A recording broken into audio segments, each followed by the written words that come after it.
So I'm going to give you a quick tour through the Making Fairy Folk needle felted book, brand new. It's one of the thickest books that I've written, so it's definitely got more pages and therefore more projects in there. Let's have a quick look.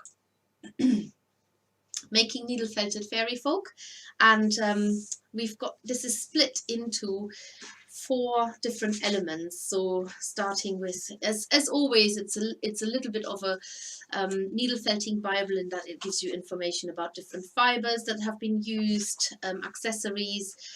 There's definitely something around materials and tools. There is a whole section on there's a lot about materials, and there's a whole section on skills and techniques, what you need to know making these projects. And then we start with the large basic body to make the a basic body to make the large fairies, and then you've got the basic body to make the small fairies. And so a lot of these fairies you will have made similar ones in subscribing to our fairy book, box, which incidentally next month is 2 years old.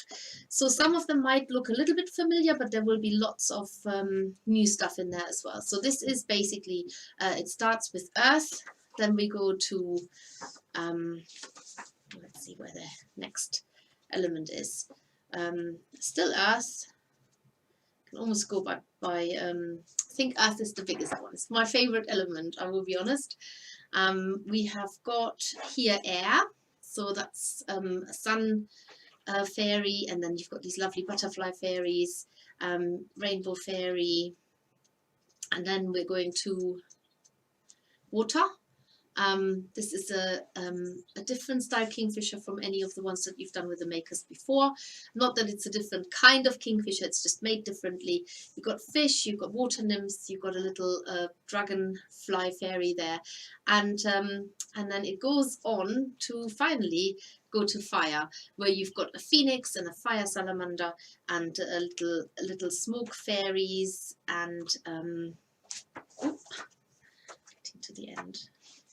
So the fire is definitely, there's a flame fairy, there's definitely the least projects in there, but that pretty much sums me up. So let's have a quick flick through.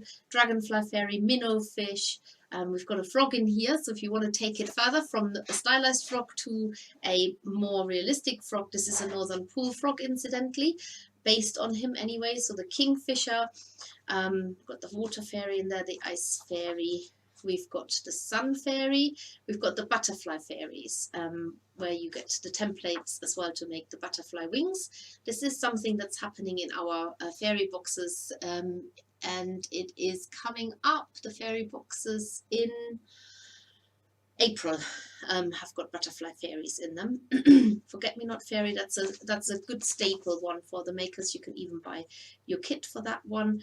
Rainbow fairy, the large fawn, some of you might have seen this before. A small gnome, he's new, and a large gnome, he's new.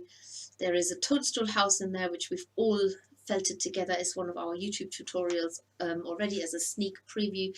We've got some acorn children in there, which are really super easy to make, and wear these lovely acorn caps. Seed baby in a walnut shell, absolutely love these. They're such easy project to make, and who doesn't like one of those in a little walnut shell. Beech nut girls, or children I should say, you can make boys, where you use the beech nut shell there as well. And then there's a wood mouse, a violet fairy, an emerald fairy. There are the daisy chains, some of you know them already, and a daisy fairy, amethyst fairy, and so on and so on. If you want your signed copy, then you have to buy this from the makers. You can't get it anywhere else signed. Okay.